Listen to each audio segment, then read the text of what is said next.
जय हिंद। देखिए, अफगानिस्तान में तालिबान दिन पर दिन हावी होते जा रहा है। इसको काउंटर करने के लिए अमेरिका ने एक न्यू क्वाड ग्रुप बनाया है और रसिया ने जो ट्राइको बनाया है उसको हम लोग समझते हैं।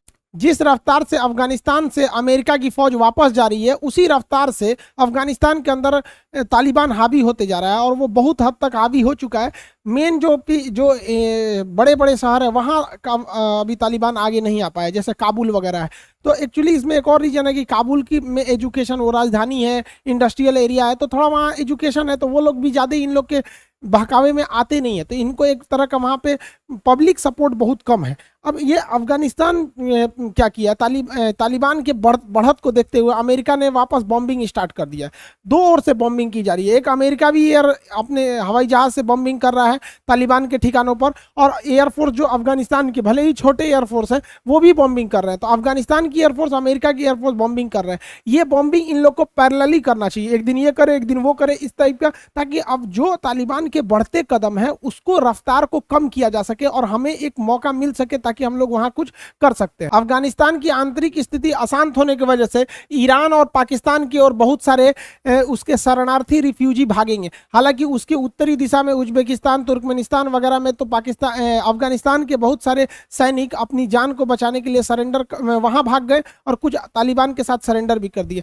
हालांकि बहुत सारे लोग इधर जाएंगे। पाकिस्तान ने अपनी सीमा पर फौज बढ़ा दिया और उसने कहा है कि अगर बॉर्डर पे अगर इसी तरह से बहुत ज़्यादा लोग आएंगे अफगानिस्तान से तो बॉर्डर सील करना पड़ेगा, क्योंकि पाकिस्तान का कहना है कि हम तालिबान को मदद करेंगे ताकि तालिबान हथियार ले, और इन लोगों को कहता है कि आप अफगानिस्तान में रहिए, आपके मरने का इंतजाम वहीं पाकिस्तान ने करा दिया है। तो इन लोगों को कहना है कि भैया आप पाकिस्तान में आके मत मरिए, पाकिस्तान की रहमो करम से आपके मरने की इंतजाम अफगानिस्तान में ही पाकिस्तान ने करा दिया है तालिबान के थ्रू। जबकि तालिबान का कहना है कि किसी को भी खतरा नहीं है, यहाँ रह सकते हैं लोग, यहाँ पे से माइनॉरिटी, भाई देखिए यहाँ जहाँ कहीं भी आतंकवादियों का बोलबाला रहेगा वहाँ माइनॉरिटी के तो कोई सुनता ही नहीं। बेचारे वहाँ सिख जो परिवार थे वो लोग अब रिफ्यूजी हो गए। अब अफगानिस्तान में उन तालिबान का कहना है कि ऐसा इन लोग का कोई खतरा नहीं होगा। एक कहने के लिए एक सबको पता है कि माइनॉरिटी वहाँ पर कितनी सेफ रहती हैं लोग वहाँ पर। अब तालिबान जैसे जैसे पावर में आ रहा है उसने कहा है कि हम शांति वार्ता करना चाहते हैं। हालांकि तालिबान को भी अगर आप देखेंगे तो उसको भी पता है कि 1990 का दशक नहीं है ये, अब दुनिया 5G की ओर बढ़ रही है। उसको अगर स्टेबल रहना है तो उसे भी हथियार छोड़ के पॉलिटिकली आना पड़ेगा। तो एक ये भी कह रहा है कि भाई हम कॉम्प्रोमाइज करने को तैयार हैं। जो भी एजुकेशन का जो है, महिलाओं का जो एजुकेशन है उस पर तालिबान ने कहा है कि हम कोई भी रोक नहीं लगाएंगे, लेकिन महिलाओं को बुर्का यानी नकाब पहनना कंपलसरी होगा। जबकि वही तालिबान है, देखिए यहाँ पे बेचारी बूढ़ी दादी है, बच्चों को पढ़ाने के लिए AK-47 लेके जा रही हैं। मतलब समझ रहे हैं कितना बेचारे लोग बुढ़ापा में तस्बीह लेके पढ़ना चाहिए। बताइए, भगवान पर जाने का उम्र हो गया है, AK-47 लेके, तो ये तालिबान का हाल हो गया है। पाकिस्तान, तालिबान आएगा तो क्या करेगा, यही सब तो करेगा, और पाकिस्तान उसमें मदद करता है। वहां पर तालिबान चुन चुन कर उन लोगों को मारना चालू किया है जो अमेरिका के फौज के लिए काम कर रहे थे। जैसे कुछ ट्रांसलेटर थे, अमेरिकी फौज को अफगानिस्तान की भाषा नहीं आती थी, तो कुछ ट्रांसपोर्टर थे, सब्जी देने वाले। मन के सब चीज़ अमेरिका से नहीं ना आएगा, यहाँ से लोकल भी तो खरीदना पड़ता है।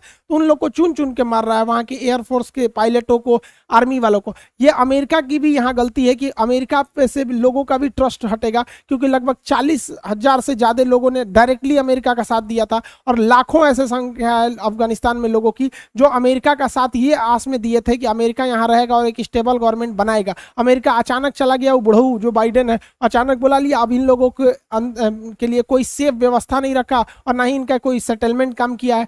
केवल 650 फौजियों को छोड़ेगा अमेरिकी एम्बेसी की रक्षा करने के लिए। बाकी काबुल के जो अफगानिस्तान की फौज है वो उतना ट्रेंड नहीं है जितना तरह से अफगानिस्तान इनको मतलब आगे बढ़ रहा है। तो इसको देखते हुए अमेरिका ने ना एक नया क्वाड ग्रुप बनाया है। क्वाड में से जिसमें 4 मेंबर रहते हैं उन्हें क्वाड कहते हैं। इसमें पहले जो भारत वाला क्वाड था, जो एशिया पैसिफिक के लिए सुरक्षा वाला था, जिसमें भारत था, अमेरिका था, जापान था, ऑस्ट्रेलिया था, ये वाला क्वाड ग्रुप ना होकर ये दूसरा क्वाड ग्रुप है जो तालिबान को काउंटर करने के लिए बनाया गया है। इसमें किसको रखा गया है? पाकिस्तान जो तालिबान को संरक्षण देता है, अफगानिस्तान ऑब्वियस रहेगा ही रहेगा, ऊपर में उज्बेकिस्तान को रखा गया है, और एक USA अमेरिका है। तो ये तीनों को मिला के क्वाड ग्रुप बनाया गया है। अमेरिका चाहता है कि ये तीनों यहाँ पर मिलकर तालिबान को कंट्रोल करे सब। हालांकि इस क्वाड ग्रुप से भी कुछ होने वाला नहीं है। जब अमेरिका खुद था तो कुछ हुआ ही नहीं, तो ये जाने के बाद क्या होगा। तो इसको देखते हुए रसिया ने अपना एक नया प्रस्ताव चलाया है। देखिए रसिया जो है वहां पे एक ट्रॉइका, उसने एक नया मतलब ट्रॉइका प्लस बनाया। ट्रॉइका क्या है? ट्रॉइका वहां के एक्का गाड़ी को कहते हैं, जिसमें 3 घोड़े लगे रहते हैं। इसमें चक्का नहीं होता है, ये बर्फ पे फिसलता है, क्योंकि रूस बहुत ठंडा शहर है, वहां फिसलने वाली चीज है। तो ये ट्रॉइका ये दिखाता है कि 3 देश मिलकर, ये जो पीछे एक्का गाड़ी है यानी उसको अफगानिस्तान समझिए, उसको खींचेंगे से 3 ठो मिलकर। कौन कौन? चाइना, यूएस और रसिया। और रियल में आज के वक्त में पूरी दुनिया में इन्हीं लोगों का डोमिनेंस देखते हैं। चाइना जो है इकोनॉमिक सुपर पावर बन रहा है, रसिया और अमेरिका मिलिट्री सुपर पावर पहले से थे सब। तो इन्होंने, पुतिन का ये दिमाग था कि ट्रॉइका से अफगानिस्तान को कंट्रोल किया जा सकता है, अशरफ गनी सरकार को हम लोग एक स्टेबल दे सकते हैं। लेकिन ट्रॉइका भी ज्यादा सफल नहीं हुआ, क्योंकि सबका अलग अलग था। अमेरिका का कंसर्न कुछ अलग था, रसिया का कुछ अलग था। चाइना का मतलब नहीं है कि कौन मर रहा है क्या नहीं, इसको बस फायदा दिखना चाहिए, आतंकवादी को ये मान्यता का अपना अब्बा घोषित कर देगा ये। तो ट्रॉइका को और आगे बढ़ाने के लिए पुतिन ने ट्रॉइका प्लस बनाया, जिसमें भारत को भी जगह दिया गया। ट्रॉइका में तो ये तीनों थे ही सब, ट्रॉइका में ऑलरेडी ये 3। इसके अलावा ट्रॉइका प्लस में अन्य 4 और देशों को भी जोड़ा गया है, कतर को, ईरान को, भारत और पाकिस्तान को। इन्हीं देशों को जोड़ने के पीछे रूस की बहुत ही मतलब सोची समझी रणनीति है। देखिए हथियार और पैसा टेक्नोलॉजी के मामले में ट्रॉइका के ये 3 देश ही एनफ है, लेकिन दबाव बनाने के लिए ट्राइका प्लस बनाया गया, जिसमें से इन 4 को शामिल किया गया। जिसमें हम पहला देखते हैं ईरान का। अगर आप नक्शा में देखेंगे तो ईरान अफगानिस्तान और पाकिस्तान दोनों से बाउंड्री बनाता है। अब ईरान जो है वो एक शिया कंट्री है, शिया कंट्री, और अफगानिस्तान जो है वो एक सुन्नी कंट्री है। तो अफगानिस्तान में अगर तालिबान आएगा तो तालिबान जो है वो, उसका तो कोई संविधान नहीं है, वहां पे शरिया कानून है, मतलब जो बात नहीं माने उसको उड़ा दो सीधे। तो ईरान कभी नहीं चाहेगा कि अफगानिस्तान फुल पावर में आ जाए, इसलिए ट्रॉइका प्लस में इसको शामिल किया गया ईरान को, कि ईरान पूरी जी जान लगा देगा तालिबान को काउंटर करने के लिए। उसके बाद कतर को शामिल किया गया। कतर वो ऐसा जगह है जहां पर तालिबान को सबसे ज्यादा मतलब एक कहिए तो समर्थन मिलता है। तालिबान की कोई मीटिंग होगी बाहर में तो कतर में मीटिंग होगी। आप देखेंगे कतर की राजधानी दोहा वार्ता होती है इन लोग की, कोई भी समझौता करेंगे सब तो दोहा में आके करेंगे सब, क्योंकि कोई भी देश कंधार में जाना नहीं चाहता है सेफ में, तो ये दोहा में। तो ये याद रखिएगा, कतर का ही सबसे न्यूज़पेपर है अल जजीरा, जो इन लोगों की मिडिल ईस्ट की बातों को वो अपनी ओर से मतलब बढ़ा चढ़ा के भी रखता है, अल जजीरा। तो कतर को शामिल कर लेंगे तो देखिए अब ईरान और कतर, ये रूस, अमेरिका, चाइना, इन्हीं तीनों के हिसाब से ही पूरी दुनिया चलती है, 3 देश के हिसाब से। अब भारत को रखने का एक और फायदा ये है कि भारत का बहुत सारे इन्वेस्टमेंट है, और भारत कभी नहीं चाहेगा कि यहाँ तालिबान आ जाए, क्योंकि तालिबान पाकिस्तान के इशारे पर कश्मीर में वो मिलिटेंस चालू कर देगा। और पाकिस्तान को रखने का कारण था कि भैया पाकिस्तान को हटाएंगे तो यहाँ कभी शांति नहीं हो सकता है, क्योंकि ये आतंकवादियों के लिए तो बच्चादानी है, जब तक इसका ऑपरेशन नहीं होगा इसके आतंकवादी बच्चे होते ही रहेंगे। तो यही ससुरा इसको रखना तो जरूरी है। तो ट्रोइका प्लस देखते हैं लोग ये कितना आगे बढ़ सकता है, कितना शांति वार्ता कर सकता है। हालांकि ये बात जरूरी है सबको समझना कि तालिबान अफगानिस्तान का एक अभिन्न हिस्सा बन चुका है। कंप्लीट तालिबान कभी खत्म ही नहीं हो सकता है। वहां बहुत से बहुत अगर तालिबान को कोई काउंटर करेगा ना तो 50-50 रहेगा। तो इंडिया को भी ये सोच के चलना है कि हमें तालिबान के साथ इस तरह से मतलब एक अंडरस्टैंडिंग रखना है कि भैया हमारी जो वहां पर हमारा जो इन्वेस्टमेंट है, जो पैसे लगे हैं, उसको तुम नुकसान मत करो, बाकी हम तुम्हारे में इंटरफेयर करने नहीं जा रहे हैं। और तालिबान भी इस बात को समझता है कि अभी के वक्त में अगर हम भारत से खुला दुश्मनी ले लेंगे तो बहुत महंगा पड़ेगा। अब ये इसी को देखते हुए देखिए अशरफ गनी पूरी तरह से पाकिस्तान के खिलाफ है, मतलब उनका स्पष्ट कहना है। वो मीटिंग में भी थे उज्बेकिस्तान में, ताशकंद में, वहां पर तो उन्होंने साफ कर दिया कि पाकिस्तान की एयरफोर्स ने ऑफिशियली कहा है अफगानिस्तान की एयरफोर्स को कि आप तालिबान पर हमला करेंगे तो हम आपको हमला कर देंगे।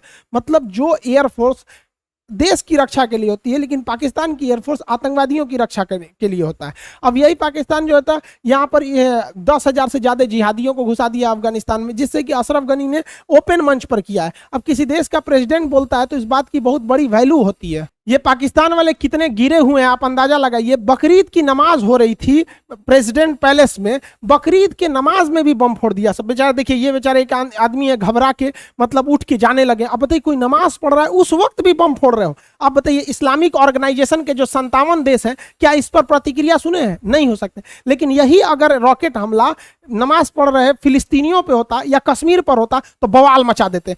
इसी वजह से ओआईसी की लोगों बात नहीं मानते, क्योंकि लोगों को भी पता है कि भैया ओआईसी कंट्री में 57 देश है, ये कब किसके साथ जाएंगे, ये अपने हिसाब से सेलेक्टिव आइडिया रखते हैं। बताइए, हम तो दाद देना चाहते हैं अशरफ गनी साहब को कि ये देखिए यहीं पर ये बैठे हैं अशरफ गनी साहब, यहाँ पर इन्होंने हिले तक नहीं, जो बम ब्लास्ट हुआ है यहाँ पर तो राष्ट्रपति है सामने, हिले तक नहीं, क्योंकि देखिए ये लोग भी बम धमाका में देख लिए। भारत हमेशा से अफगानिस्तान के लोगों के साथ रहा है, तो अशरफ गनी भी पूरे खुल के आ गए हैं। उन्होंने भी कहा है कि पाकिस्तान जो आतंकवादी सप्लाई कर रहा है उसे ये नहीं भूलना चाहिए कि इस पृथ्वी का इतिहास रहा है कि सबसे बड़ी हार अगर किसी की हुई है तो पाकिस्तान की हुई है 1971 में, जब उसके निकम्मे 93,000 फौजियों ने सरेंडर किया था, छोटे मोटे नहीं, 93,000 फौजियों ने सरेंडर किया था। और इसी 1971 की लड़ाई में हमारे लोंगेवाला पर मात्र 120 फौजियों ने पूरे पाकिस्तान को भगा दिया था। तो एक ही इतिहास में दो युद्ध, इतिहास एक ही युद्ध में दो इतिहास देखने को मिला,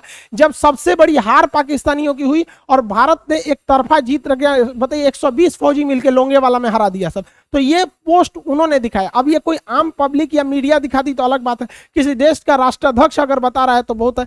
पाकिस्तान कितना गिर सकता है कि नमाज के वक्त में बम, मतलब इतना इंसानियत रखो यार कि पूजा पाठ में भी ये सब नहीं किया जाता। भारत में भी युद्ध हम लोग भी लड़े हैं लोग, ऐसा नहीं है, लेकिन ऐसा कभी मानवता को हद पार कभी भारत ने नहीं किया। एम्बेसी जो अफगानिस्तान के जो राजदूत थे पाकिस्तान में, उनकी बेटी को अगवा कर लिया गया, वो तो बाद में छोड़ा गया, तो काफी टॉर्चर वगैरह। तो बताइए इतना गिर सकता है पाकिस्तान। लेकिन इसी पाकिस्तान को जब तहरीके तालिबान मारता है तो कहता है ये आतंकवादी गलत है, और अफगानिस्तान वाला तालिबान सही है। मतलब उसके हिसाब से अफगानिस्तान में शरिया कानून लग रहा है तो ठीक है, वहां का तालिबान ठीक है, लेकिन पाकिस्तान में शरिया कानून लगाने के लिए तहरीके तालिबान अगर मारता है तो वो गलत है। भारत को भी यहाँ हाथ पे हाथ रख के नहीं सोचना चाहिए, क्योंकि तालिबान 110% वो भारत के खिलाफ ही रहेगा। भारत का अशरफ गनी यानी अफगानिस्तान में शुरू से ही बहुत बेहतरीन रिलेशन रहा है। आप देखेंगे सुभाष चंद्र बोस को रूस और इटली पहुंचाने में अफगानिस्तान होके ही गए थे। तो हमारा बहुत पुराना रिश्ता अफगानिस्तान से।